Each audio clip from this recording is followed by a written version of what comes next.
اچھا جی، میں آج آپ کے پاس خاص آیا ہوں آپ کی تیاری کروانے کے لیے، اس لیے بس اب آپ نے میری بات سنی ہے، کیونکہ یہ ضروری ہے کہ آپ کو آنے والے دنوں کا میں لائحہ دوں پاکستان کے لیے۔ یہ ایک فیصلہ کن وقت ہے، اور میرے آج جو کارکن لاہور کے جو میرے کارکن ہیں، آپ کا بہت اہم رول آنے والے دنوں میں ہے، اس لیے ضروری ہے کہ آپ میری آج بات سنیں۔ سب سے پہلے میں آپ کو مینار پاکستان کے جلسے کی مبارک دیتا ہوں۔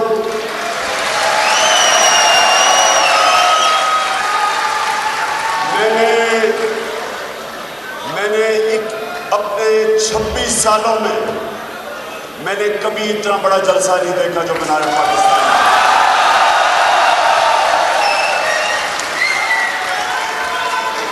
دوسری بات،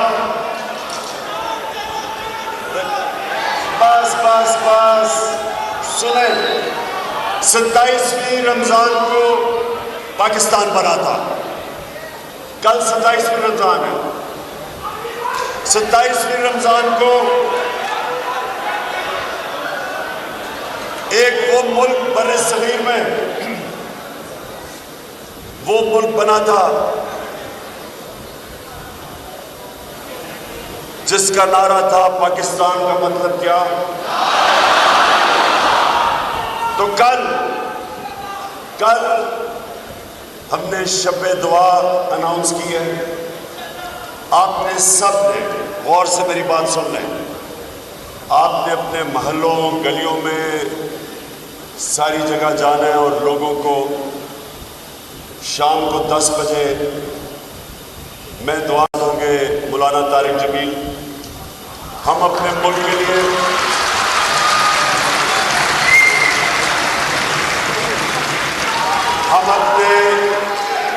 کی حقیقی آزادی کے لیے دعا کریں گے۔ آزادی ملی تھی 75 سال پہلے، اور حقیقی آزادی کی تحریک کی کامیابی کی دعا مولانا طارق جمیل کے ساتھ ہم کریں گے۔ کل سارے پاکستان کے اندر ہر علاقوں میں، ہر ضلع میں میں اپنی تنظیموں کو کہہ چکا ہوں کہ وہ سارے ٹیلی ویژن سکرینز کے ذریعے اس دعا کو 10 بجے آپ سنیں گے بھی، اور میں چاہتا ہوں سب ہم سارے پاکستان میں، اور چاہے وہ تحریک انصاف کے لوگ ہیں یا نہیں ہیں، میں پاکستانیوں کو کہہ رہا ہوں، ہم سب دعا کریں گے اپنے ملک کی حقیقی آزادی کے لیے۔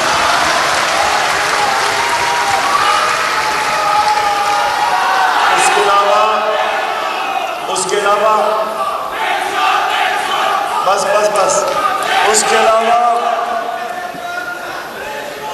میں یہ چاہتا ہوں کہ آپ سب جتنے یہاں بیٹھے ہوئے ہیں، آپ لیڈرز ہو، جو لیڈر ہوتا ہے، سنیں، جو لیڈر ہوتا ہے،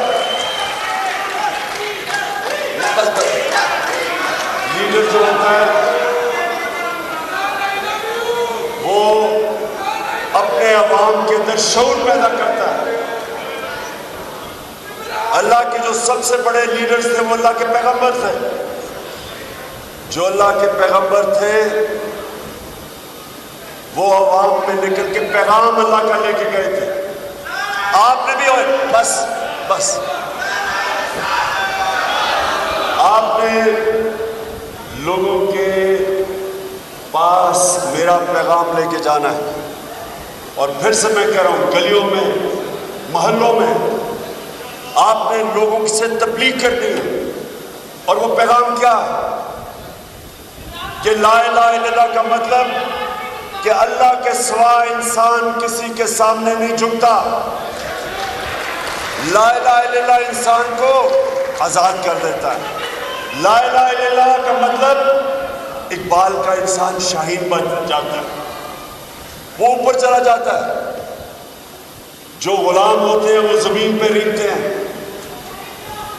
جب آپ لوگوں کے پاس جائیں گے، لوگوں کو آپ نے بتانا ہے کہ ایک ملک کے اوپر سازش کے تحت ایک امپورٹڈ حکومت مسلط کی گئی ہے، مطلب جس کا مقصد صرف ایک ہے کہ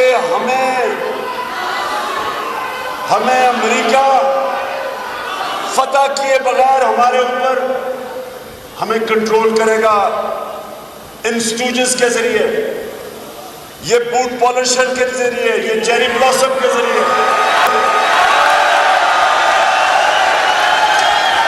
یہ لوگ یہ کنٹرول کیوں ہوں گے؟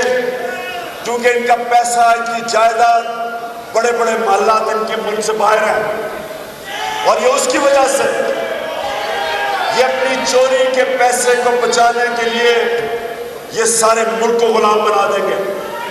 فیصلے ہمارے ملک کی بہتری کے لیے نہیں کریں گے، اپنے ملک کو قربان کریں گے کسی اور ملک کے فارن پالیسی، ان کے مفادات کے لیے۔ ہم نے جو امریکہ کی جنگ کے اندر شرکت کی تھی، ہمارا جو تب سربراہ تھا ایک ٹیلی فون کال کے اوپر گھٹنے ٹیک گیا، 80,000 پاکستانی مارے گئے اس جنگ میں۔ ہمارے ملک کو جو مشکلات کا سامنا کرنا پڑا صرف اس وجہ سے کہ جو ہمارا ملک کا سربراہ تھا اس نے اپنے ملک کی مفادات کے لیے فیصلے نہیں کیے، اپنے ملک کو قربان کیا کسی اور ملک کی فورن پالیسی کے لیے، فائدے کے لیے۔ اس لیے آج جو یہ سازش ہوئی، جو سازش ہوئی، یہ سازش صرف اس لیے ہوئی پاکستان میں کہ آپ کا جو پرائم منسٹر تھا اس نے کہا میں وہ فورن پالیسی بناؤں گا جس کا صرف مقصد ہوگا میرے ملک کی لوگوں کی مفادات کے لیے، میرے لوگوں کے فائدے کے لیے، میں اپنے لوگوں کو کسی اور ملک کے لیے قربان نہیں کروں گا۔ اس لیے سازش ہوئی۔ اور سنو ایک منٹ سنو، اگر آپ مجھے تقریر نہیں کرنے دیں گے اور نعرے مارتے رہیں گے تو آپ پیغام کیسے لے کے جائیں گے لوگوں کے پاس؟ اب آپ نے غور سے سننا جو میں نے آپ کو پیغام دینا، کیونکہ میں چاہتا ہوں کہ کم از کم 20 لاکھ لوگ اسلام آباد میں پہنچے جب میں کال دوں گا۔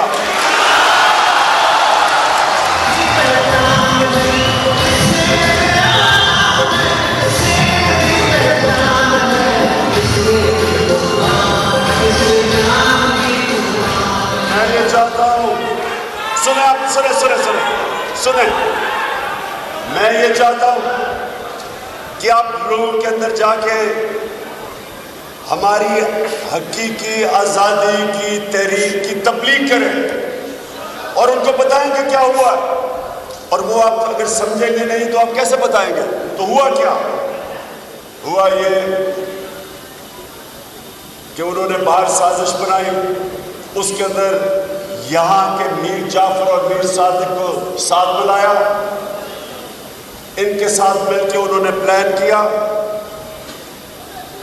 اسی طرح پلان انہوں نے ایران میں 1950 کی دہائی میں بنایا تھا، ان کا بھی ایک آزاد پرائم منسٹر آیا تھا، اس کا نام مصدق تھا، اس نے بھی فیصلہ کیا کہ ایران کا جو تیل ہے اس کا فائدہ ایران کے لوگوں کو ہونا چاہیے، امریکی اور برطانیہ کی کمپنیز کو نہیں ہونا چاہیے۔ انہوں نے اس کو ہٹانے کا، جس کو رجیم چینج کہتے ہیں، پلان بنایا۔ اور وہ کیا پلان تھا؟ سب سے پہلے میڈیا کو پیسہ کھلایا۔ یہ اب CIA کے پیپرز ڈی کلاسیفائی ہوئے، یہ سب کو پتہ ہے، آپ گوگل بھی کریں تو پڑھ سکتے ہیں اس کے اوپر۔ انہوں نے CIA نے پلان بنایا برطانیہ کی ایجنسی کے ساتھ، اور وہ پلان کیا تھا؟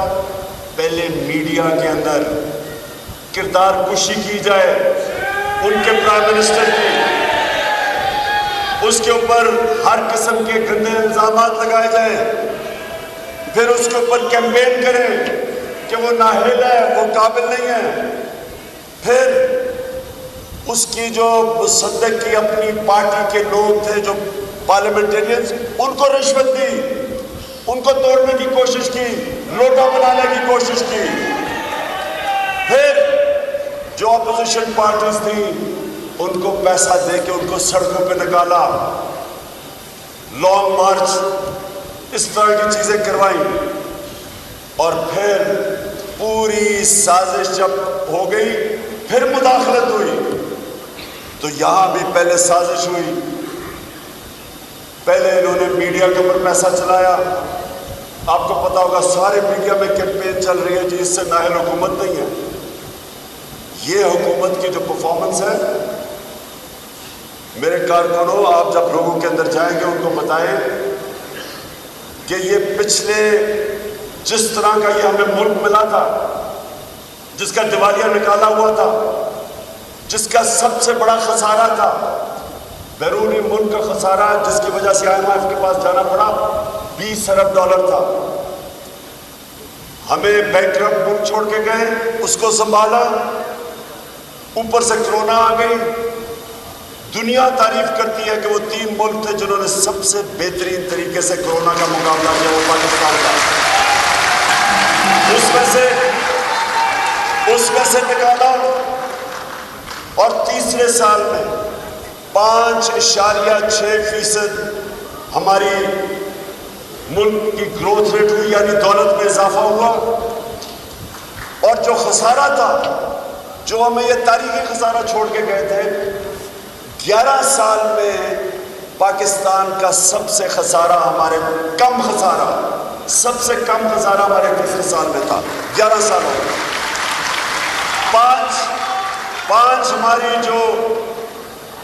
پانچ ہماری فصلیں، ان کی ریکارڈ پیداوار تھی، کیونکہ ہم نے کسانوں کی مدد کی، ہم نے ان کو ٹائم پہ پیمنٹ دلوائی، ان کو پورے پیسے دلوائے۔ یہ جو شوگر مل مافیا تھا، اس کے خلاف ایکشن لیا، کسانوں کے پاس پیسہ آیا، انہوں نے اپنی زمین پہ لگایا۔ 5 بڑی جو ہماری فصلیں تھیں ان کی ریکارڈ پیداوار ہوئی، ریکارڈ پیسہ کیا کسانوں کے پاس۔ انڈسٹری ہماری مارچ میں 8.6% میں بڑی، اس کا مطلب نوکریاں ملی، خوشحالی آئی۔ ورلڈ بینک کی سروے ہے کی بات کرنے کے لیے، وہ ہمارے ان لوگوں کو مل رہی ہے جن کو فورن پالیسی کا کیا پتا تھا، لیکن ان کو پتا تھا کہ وہ تھوڑے پارٹی سے خوش نہیں ہیں، بیک بینچرز ہیں، ان کو ملنا شروع کر دیا۔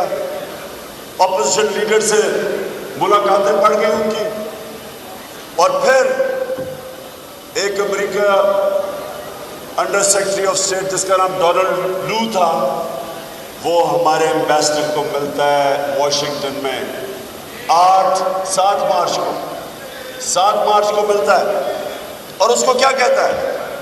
یہ ذرا چپ کر کے سنیں کیونکہ آپ نے لوگوں کو بتانا ہے جب آپ لوگوں کے اندر جائیں گے۔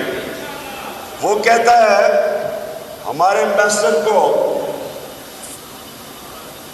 کہ عمران خان کے خلاف نو کانفیڈنس کی موشن ٹیبل کر دی گئی ہے اسمبلی میں، کر دی جائے گی، ابھی کی نہیں تھی۔ اس کو واشنگٹن میں پہلے پتا تھا کہ نو کانفیڈنس ٹیبل کی جا رہی ہے، اور پھر کہتا کہ اگر یہ نو کانفیڈنس عمران خان کے خلاف کامیاب نہ ہوئی، یعنی یہ پرائم منسٹر رہ گیا، تو پاکستان کو بڑی مشکلات کا سامنا کرنا پڑے گا۔ کہتا کہ پاکستان کو ہم آئسولیٹ کر دیں گے، یعنی پاکستان کو تنہا کر دیں گے، اور ہم بھی نہیں، یورپین بھی کر دیں گے۔ اس کو دھمکی دیتا ہے۔ اور لیکن کہتا کہ اگر عمران خان کو نو کانفرنس سے ہٹا دیا گیا تو پاکستان کو معاف کر دیں گے۔ اب یہ ذرا سنیں، پہلے تو جو ہمارے مخالف تھے، یہ اپوزیشن پارٹیز، ان ساروں نے کہا جی یہ جھوٹ ہے۔ جو مراسلہ ہمارے پاس آیا تھا، جو سائفر آیا تھا، انہوں نے کہا یہ فراڈ ہے۔ میں نے جب بتایا کہ یہ پہلے سے تیاری ہوئی تھی، جیسے ہی وہ یہ ٹیبل کر دیتے ہیں نو کانفیڈنس، اور ایک دم ہمارے لوگ جانا شروع ہو جاتے ہیں، اور جو اتحادی ہے وہ بھی جانا شروع ہو جاتے ہیں۔ اس کو کہتے ہیں سازش۔ پہلے سازش ہوتی ہے، پوری تیاری ہوتی ہے، اور پھر مداخلت ہوتی ہے، یعنی کہ نو کانفیڈنس کے ذریعے ایک 22 کروڑ ملک کے پرائم منسٹر کو ہٹایا جاتا ہے۔ سنیے، میں آپ کو اس لیے کہہ رہا ہوں کیونکہ جب آپ لوگوں کے اندر جائیں گے، آپ نے ایک ایک بات بتانی ہے لوگوں کو کہ اگر یہ کامیاب ہو جاتے ہیں، یہ جو پتلے بٹھائے ہوئے اوپر، یہ جو چیری بلاسم بوٹ پالش اوپر بٹھا دیا ہمارے اوپر، یہ جو میر جعفر کو اوپر بٹھا دیا ہے۔ میر جعفر وہ آدمی تھا جس نے بنگال میں انگریزوں کے ساتھ مل کے سراج الدولہ جو مسلمان وہاں کا گورنر تھا، اس کے خلاف سازش کر کے بنگال کو انگریزوں کا غلام بنا دیا ذاتی مفادات کے لیے۔ یہ بھی وہی میر جعفر ہے NRO 2 کے لیے، کیونکہ اب اس کو NRO مل جائے گا، چوری ساری اس کی اور اس کے سارے ٹبر کی چوری معاف ہو جائے گی، اس کے لیے یہ پاکستان کو غلام بنائے گا۔ اس لیے آپ نے لوگوں کے پاس جانا ہے اور یہ بھی بتانا ہے کہ اگر یہ کامیاب ہو جاتا ہے، کبھی کوئی پاکستان کا پرائم منسٹر آگے سے کسی بیرونی طاقت کے خلاف جو دھمکی ملے گی وہ کھڑا نہیں ہوگا، وہ بھی گھٹنے ٹیک دے گا اپنی کرسی بچانے کے لیے۔ یہ ملک کی حقیقی کی آزادی کی جنگ ہے، اور آپ نے گلی گلی لوگوں کو بتانا ہے کہ یہ کامیاب ہو گیا، آگے سے یہ ملک ہمیشہ غلامی کرے گا، کیونکہ یہ سارے چوروں کے جو خاندان ہیں وہ سارے غلامی کریں گے، کیونکہ ان کے اربوں ڈالر باہر پڑے ہوئے ہیں۔ یہ کبھی بھی سٹینڈ نہیں لیں گے، یہ اپنے ملک کے لیے کبھی کھڑے نہیں ہوں گے۔ اور دوسری چیز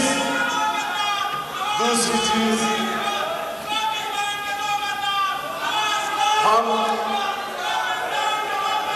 اب دوسری چیز یہ جو آپ نے بتانی ہے لوگوں کو کہ یہ وہ دو خاندان ہیں جن کے ساتھ ڈیزل بھی ملا ہوا ہے۔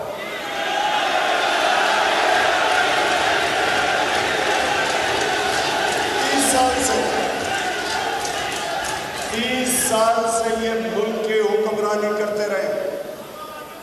ان کے اوپر جو کرپشن کے کیسز ہیں ان کے دور کے بنے ہوئے ہیں۔ ان کو پہلے جنرل مشرف نے امریکہ کے پریشر میں NRO دیا۔ امریکن جو under secretary of state Condoleezza Rice, وہ اپنی کتاب میں لکھتی ہے کہ میں نے مشرف اور بے نظیر کے بیچ میں سمجھوتا کروایا، انہوں نے NRO دلوایا تھا۔ اس NRO کی وجہ سے جو لوٹ مار ہوئی تو ان کے 10 سالوں میں 8 سے 18 تک 4 گنا پاکستان کا قرضہ بڑھا۔ اس ملک کا قرضہ جو مشرف کے دور میں کتنا تھا اور ان کے دور میں کتنا تھا؟